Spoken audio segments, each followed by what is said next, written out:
بسم الله الرحمن الرحيم. ألم تر إلى الذين خرجوا من ديارهم وهم ألوف حذر الموت فقال لهم الله موتوا ثم أحياهم إن الله لذو فضل على الناس ولكن أكثر الناس لا يشكرون. وقاتلوا في سبيل الله واعلموا أن الله سميع عليم. من ذا الذي يقرض الله قرضا حسنا فيضاعفه له أضعافا كثيرة والله يقبض ويبسط وإليه ترجعون.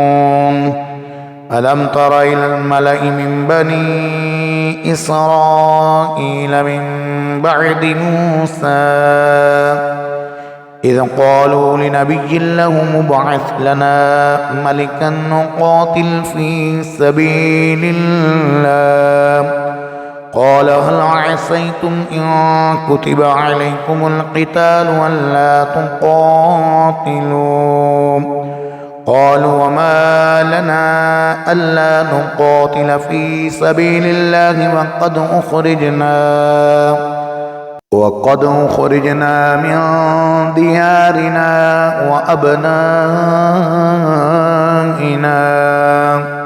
فلما كتب عليهم القتال تولوا إلا قليلا منهم والله عليم بالظالمين.